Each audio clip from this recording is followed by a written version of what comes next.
খাবারটা না দারুণ হয়েছে। ভালো তো হবেই, 10 বছর ধরে তোমার জন্য রান্না করছি, প্রিয়ের চাকর আমি, ভালো তো লাগবেই বলো। শোনো না, ইম্পর্টেন্ট কল, একটু চুপ করো। হ্যাঁ, আমি তো তোমার আর তোমার মার জন্য তো 8 বছর ধরে সেটা চুপিত আছি, কথা আর কই বললাম। কি গো, তুমি বাজারে গেছিলে, একবার বললে না? আমি চারিদিকে খুঁজছিলাম, খুঁজে পাচ্ছিলাম না তোমাকে, একবার বলে যাবে না তুমি? ক্ষমা করে দাও গো, বাড়ির মালিক, তোমার অনুমতি ছাড়া বেরিয়েছি, আবার মারধর করো না আমাকে, পরের বার তো আমি তোমাকে বলে বেরোবো, ঠিক আছে?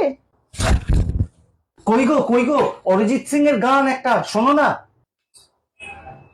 হ্যাঁ, 8 বছর ধরে শুনছি তোমার কথা, তোমার মার কথা, তোমার বাবার কথা, সবার কথাই তো শুনে যাচ্ছি।